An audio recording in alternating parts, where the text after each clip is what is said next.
ये जो नेताजी बोल रहे हैं ना, इनके जन्म से, इनके उम्र से 4 गुना बड़े हैं और इनको दौड़ा दौड़ा करके, पानी पिला पिला करके बात कर रहे हैं। इनको समझना चाहिए, इस सामने पैदा लिए बाबू हैं, इनके कहने से नहीं होगा। 10 साल में 55,000 किलोमीटर नेशनल हाईवे बने, 55,000 किलोमीटर।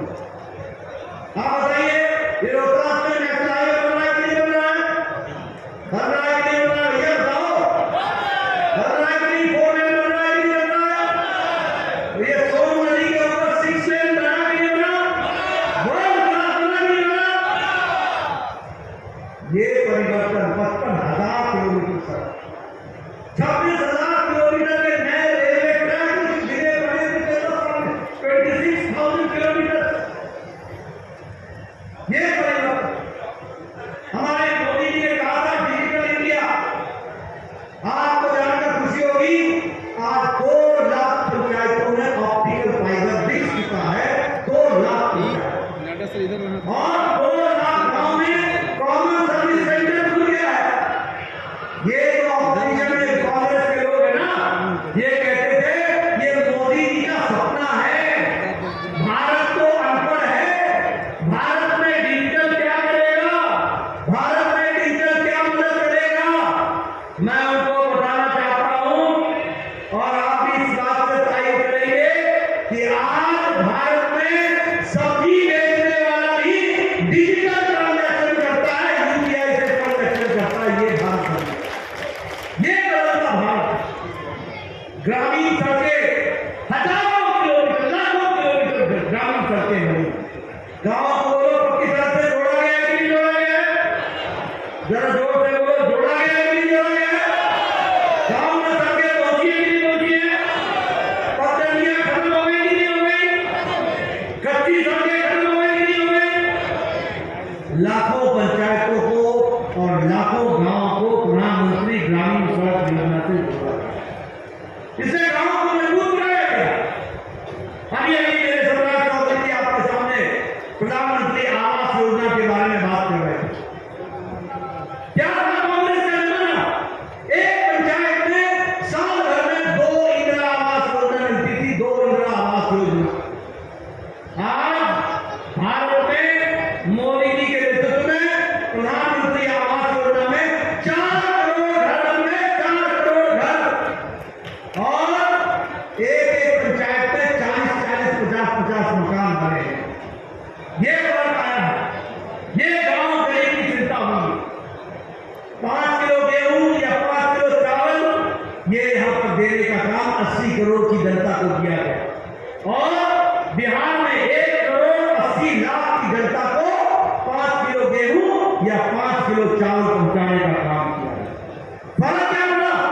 फर्क ये बना कि आज गरीबी की रेखा से नीचे रहने वाले 25 करोड़ लोग गरीबी की रेखा से निकल गए और वो ऊपर पहुंच गए, गरीबी की रेखा से ऊपर चले गए। इस बात को हमको समझना चाहिए। और ये मैं नहीं कह रहा, नीति आयोग कह रहा, ये इंटरनेशनल मॉनिटरी फंड बोल रहा है। ये विकास के नए आयाम को स्थापित किया है। आयुष्मान भारत की बात की गई। आज भारत में 50 करोड़ लोग, 10 करोड़ 74 लाख परिवार गरीब लोग, इनके इलाज के लिए मोदी जी ने हर साल गंभीर बीमारी से लड़ने के लिए 5 लाख रुपए का हेल्थ कवर आयुष्मान भारत में दिया। 5 लाख और 365 करोड़ रुपए गरीब लोगों के इलाज में खर्च हो चुके हैं। मैं यहां ये बताना चाहता हूं, आपको मेरी बात जरा ध्यान से सुन लीजिएगा। राजकुमार बाबू जी को आपने जिता के भेजना, राजकुमार जी को, हमारे को यहाँ से कमल खिला के भेजना। मोदी जी तीसरी बार प्रधानमंत्री बनेंगे। इस देश का कोई भी बहन जिसकी उम्र 70 साल से ऊपर हो जाएगी, और वो 70 साल से ऊपर के लोग हैं, कोई भी बुजुर्ग जिसकी उम्र 70 साल हो गई है या हो जाएगी, उसको प्रधानमंत्री जी की तरफ से 5 लाख रुपए का गंभीर बीमारी से लड़ने के लिए कार्ड मिलेगा। और कोई भी बुजुर्ग माता, किसी भी जाति से, किसी भी धर्म से, किसी भी इलाके से और किसी भी आमदनी से, अमीर हो या गरीब, सबको मोदी जी की तरफ से 5 लाख गंभीर बीमारी से लड़ने के लिए इलाज की व्यवस्था की जाए। हमारे यहाँ को 70 साल के बाद इंश्योरेंस कंपनी भी किसी का हेल्थ इंश्योरेंस नहीं करती है। और मोदी जी को देखो, जिन्होंने हर 70 साल से ऊपर के आदमी को गंभीर बीमारी से लड़ने के लिए 5 लाख रुपए की व्यवस्था। सनातन के खिलाफ में कभी राहुल गांधी को लालू प्रसाद जी मटन खिलाने का काम कर रहे थे बना, और कभी उनका बेटा हेलीकॉप्टर में मछली खा रहा था, आजकल फंस गया है, बेचारे को व्हील चेयर पर चलना पड़ रहा। कि मछली अभी कोई व्यक्ति यदि हिंदू संस्कृति को चिढ़ाने का काम करेगा तो भगवान इसी तरह दंड देने का काम भी करता है साथियों। इसलिए सनातन विरोधी मत बनो। लालू प्रसाद जी के परिवार को तो हम लोग ये समझते थे कि ये मछली और मांस खाने वाले नहीं है, ये तो चारा और कतरा पीने वाले थे, ये कब से मछली और मांस खाने लगे। इसलिए साथियों आग्रह करेंगे, निवेदन करेंगे, लोग आएंगे, चिंता करेंगे, आपके बीच में भी भ्रम फैलाएंगे। कुछ लोग आएंगे, कहेंगे आरक्षण खत्म होने वाला है, 90 से लेकर 2005 तक एक व्यक्ति का नाम बताओ जिसको लालू प्रसाद जी ने आरक्षण देने का काम किया, चाहे वो अति पिछड़ा हो, दलित हो, किसी वर्ग को आरक्षण नहीं दिया।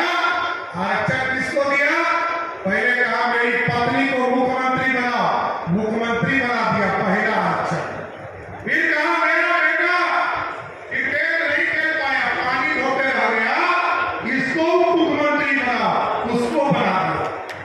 फिर कहा मेरा बेटा जो अपनी पत्नी पर अत्याचार करता है उसको मंत्री बनाओ, उसको मंत्री बना दिया।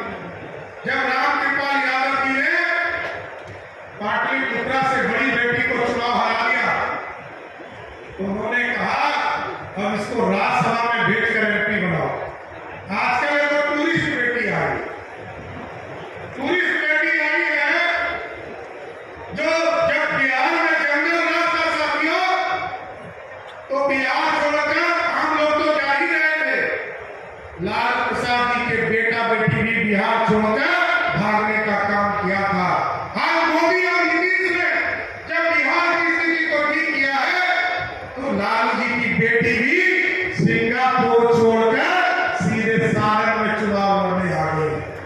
इसलिए साथियों आपको सोचना, इंडी गठबंधन के लोग जब यहां से नारे वाले चुनाव जीतने की बात करते हो, उनसे कभी पूछिएगा कि आप चुनाव जीतोगे तो किसको प्रधानमंत्री बनाओगे, तो उनके दीपांकर भट्टाचार्य को पता नहीं होगा कि प्रधानमंत्री का उम्मीदवार कौन है। लालू प्रसाद जी तो बिहार के सबसे बड़े नेता, उनको भी पता नहीं है कि बिहार का देश का प्रधानमंत्री का उम्मीदवार कौन होगा। लेकिन एक चीज स्पष्ट है, यदि राजकुमार सिंह जी को यहाँ से चुनाव जिताइएगा, इसकी गारंटी है कि देश में मोदी सरकार ही होगी साथियों। नमस्कार, हम ब्रजेश राय और वो सब देख रहा बनी दियारा भोजपुरी। आज हमने के मानी अपना शाहपुर विधानसभा में हम बताएंगे आज भारतीय जनता पार्टी के राष्ट्रीय अध्यक्ष जेपी नड्डा जी के आगमन हो रहा है। देख सकते कि पूरा ये भारतीय जनता पार्टी के कार्यकर्ता लोग मौजूद बा। अभी देख लिये हम बताएंगे शाहनवाज हुसैन जी के भी आगमन जब हो रहा, बहुत सारा वरीय भारतीय जनता पार्टी के नेता कार्यकर्ता लोग जब जुटल बा। हमको खास करके हमनी के दियारांचल के मशहूर फेमस नेता पंडित गंगाधर पांडे जी के जब आगमन भइल बा, पंडित गंगाधर पांडे के भइल बा, का कुछ भइल है ई बताई कि जो विपक्षी नेता बा लोग उ लोग कहत लो जे चार के बाद भारतीय जनता पार्टी के हो जाए सफा चौक नेशनल आने वाला है और यहाँ माले लड़ रहा है, तो रथ के कटके और माले रहा है, इसका अपना तो कुछ है नहीं।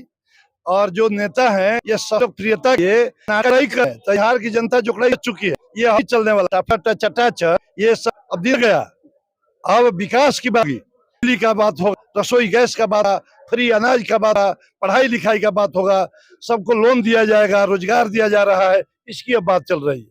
अब कहानी लद गया है राजद का माले का। कहा तो कहता लो कि जैसे ही इंडिया गठबंधन का सरकार बने सबसे पहले 200 यूनिट बिजली फ्री दियाई, हर महिला लोग के खाता में रक्षाबंधन पर 1 लाख रुपया दियाई। और वहाँ के भी विशेष करके कह रहा बनी, तुम मुझे वोट दो हम तुम्हें नौकरी देंगे, युवा लोग के नौकरी दियाई। वहाँ सबका का नाम बाजे, सारा पिछड़ा अति पिछड़ा आप एक हो जाओ, संविधान खतरे में है। कहाँ संविधान खतरे में? संविधान को तो तुम खतरे में डाल रहे हो ना। आप घोटाला भी करोगे और फिर जेल जाने से भी भागोगे, जंतर मंतर पर धरना दोगे। अरविंद केजरीवाल पत्नी, हेमंत की पत्नी ये राबड़ी जी मिशा करके जंतर मंतर पर धरना दे रहे हैं। क्यों? आप यदि घोटाला किए हैं तो जेल चलिए ना, काहे धरना दे रहे हैं? संविधान तो आप खतरा में डाल रहे हैं। इसलिए अब बिहार की जनता समझ चुकी है, अब 400 पार होने वाला है और बिहार में खासतौर से लोकसभा में कहीं कोई लड़ाई नहीं है। 2 लाख से ज्यादा मत से आर.के. सिंह जी चुनाव जीत रहे हैं।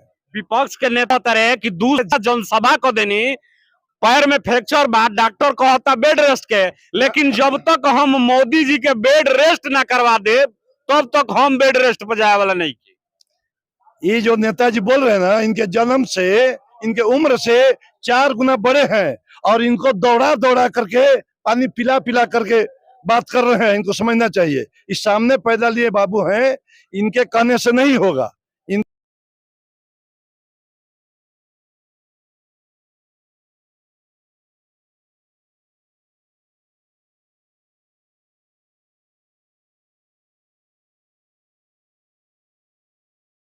इनको समझना पड़ेगा कि ओरिजिनल विकास की बात अब जनता चाहती है। अब ये बनावटी बातों से कुछ नहीं होने वाला है। रोजगार देने की जो बात कर रहे हैं, पहले ये ना बताएं कि आपके माता पिता कितना रोजगार दिए और आप नीतीश कुमार जी की कृपा पर उप मुख्यमंत्री बने थे। आपके पास फाइल कोई नहीं जाता है, आपको एक सम्मानित पद दे दिया गया था, या कोई संवैधानिक पद नहीं था। नीतीश जी की कृपा पर, भाजपा के कृपा पर आपने बन गए और आज भी घूम रहे हैं। चुनाव के बाद आपका हिसाब किताब भारत सरकार और बिहार सरकार करेगी। स्थानीय विधायक जी बार बार कहते नहीं, जब की परी के चुनाव में सांसद जी के हरा के सुपौल भेजे के बा। स्थानीय विधायक जी क्या बोलेंगे? स्थानीय विधायक जी तो ऑलरेडी अपना घर छोड़ करके बाहर रहते हैं, तो ये सुपौल के रहने वाले हैं। लेकिन यहाँ के बार बार मैं कहता हूँ, इस भोजपुर जिले के दामाद हैं, रिश्तेदार हैं, इनका महत्व है काफी। और यह विकास पुरुष हैं, ये घर घर का काम करते हैं, हर नौजवान लोगों से जुड़े हुए हैं, सबकी चिंता करते हैं। ये ऐसे ही सांसद हैं जिनके नाम से कर्मचारी, पदाधिकारी और विभाग हिलता है। वैसा हम लोग गर्वान्वित है कि सांसद आर.के. सिंह है हम लोग। कुछ लोग ऐसा रहुआ बारे में कहता कि बाबा जहाँ जाले तहाँ डमाडोल कर दिले, कांग्रेस में रहन, जदयू में रहन, अब की परी भाजपा में आइल बड़े। देखो जे लोग का क्या विरोधी लोग का कहना है, हम लोग जहाँ जाते हैं वहाँ कल्याण करते हैं और राम राज की बात करते हैं। देखिएगा क्या होने वाला है, राम राज होगा, मंगल राज कायम होगा। एक बात और बता दी कि भारतीय जनता पार्टी पिछली बार की तरह शाहपुर में लीडिंग में रही ना। निश्चित रूप से तय है, निश्चित रूप से लीड करेगी। 25 दोनों में देख सकते आज हमनी संग शाहपुर पूर्वी भाग से जिला पार्षद पंडित गंगाधर पांडे जी रहनी। आज भारतीय जनता पार्टी के राष्ट्रीय अध्यक्ष जे.पी. नड्डा जी के आगमन शाहपुर में भई रहा। तमाम भारतीय जनता पार्टी के लोग आज देख लीजिए जब मौजूद रहा। जे.पी. नड्डा जी बहुत तरीका के बात कही कहनी है। अभी तो देखे में आई 4 जून के ही कि आखिर जब शाहपुर में भारतीय जनता पार्टी के क्या स्थिति रहती है। आज के वीडियो में इतना ही। हम ब्रजेश राय देखते रही दियारा भोजपुरी। बहुत बहुत धन्यवाद।